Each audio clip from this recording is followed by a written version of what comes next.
ہمارے پاس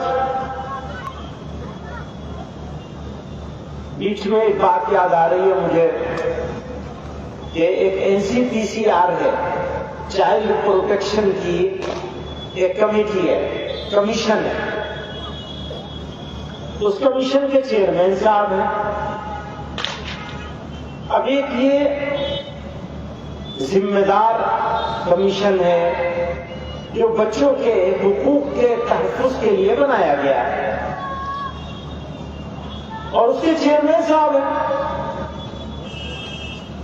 انہوں نے جب سے چیئرمین بنے ہیں تب سے بچوں کے حقوق کے لیے تو کچھ نہیں کیا.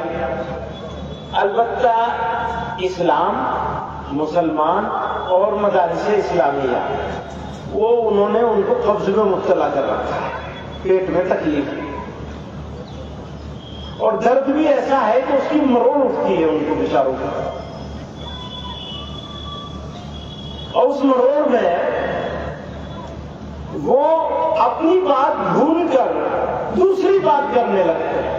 بھیا بچوں کو دیکھو، ملک میں بچوں کے ساتھ کیا کیا ہو رہا ہے، کس طرح چائلڈ لیبر میں بچے لگے ہوئے ہیں، کس طرح اسکولوں میں معاملہ ہو رہا ہے بچوں کے ساتھ. ایک بچے کو دوسرے بچے سے مسلمان ہونے کی وجہ سے پٹوایا جاتا ہے، چیئرمین صاحب کو پتہ نہیں ہے. ایک بچے کو اسکول کا پرنسپل یا ٹیچر دوسرے بچے سے مسلمان ہونے کی وجہ سے اس سے پٹواتی ہے، چیئرمین صاحب غائب ہے. اور ہمارے مدرسوں سے پریشانی ہے ان کو، ہمارے مدرسوں سے ان کو پریشانی ہے. میں انہیں کیا کہوں، کہیں کیا ہوں میں؟ سنے گا کون میری جاگ دامانی کا افسانہ.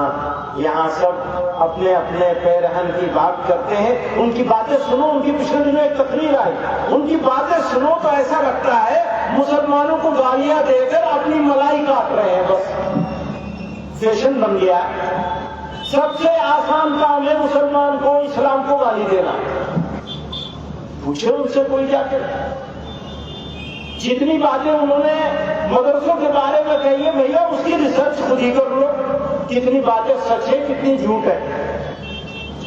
آپ جاتے ہیں اپنی قابلیت کو دھارتے ہیں، ایک مجمع کے اندر تقریر کر رہے ہیں، آپ NCPCR کے چیئرمین ہیں.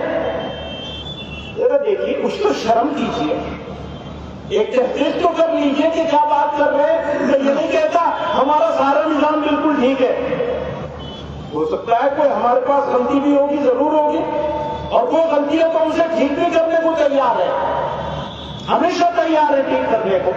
مان لیے ہمارے مدرسے میں کوئی ایسی چیز ہو رہی ہو، ہمارے مسجد میں کوئی ایسی بات ہو رہی ہو، ہماری جمعیت میں کوئی کام غلط ہو رہا ہو، ہماری تقریر میں کوئی کام غلط ہو رہا ہو، ہماری ٹریننگ میں کوئی کام غلط ہو رہا ہو، ہم ٹھیک کرنے کے لیے ہمیشہ تیار ہیں اور سب کو ٹھیک کرنے کے لیے تیار رہنا چاہیے. لیکن چیئرمین صاحب بیچارے تحقیق بھی نہیں کرتے، تقریر کو تقریر لگائے ہوئے. اب انہیں کیا کہیں گے؟ جاہل کہیں؟ وہ ہم کہنا نہیں چاہتے، اپنا منہ نہیں خراب کرنا چاہتے، گندا نہیں کرنا چاہتے. ساری گندگی تمہیں مبارک، ساری جہالت تمہیں مبارک. میں نہ گندی بات کرنا چاہتا ہوں، نہ گندگی پھیلانا چاہتا ہوں، اور نہ جہالت میں جانا چاہتا ہوں. تمہیں تمہاری مبارک ہو، جس جو تمہاری حیثیت ہے وہ تم کر رہے ہو. بنا دیا ایسے لوگوں کو چیئرمین، تو کیا کریں گے آپ؟ بھائی کسی پڑھے لکھے آدمی کو، سمجھدار آدمی کو بنایا ہوتا جو ملک کو بنانے کی فکر کرتا، جو قوموں کو جوڑنے کی بات سوچتا، جو واقعی اصلاح لانے کی فکر کرتا، جو واقعی چیزوں کو ٹھیک کرنے کی فکر کرتا. جب کوئی واقعی ٹھیک کرنے کی فکر کرے گا تو وہ اسکول کو بھی دیکھے گا، کالجوں کو بھی دیکھے گا، سڑکوں پر پھرنے والے بچوں کو بھی دیکھے گا، بھیک مانگنے والے بچوں کو بھی دیکھے گا.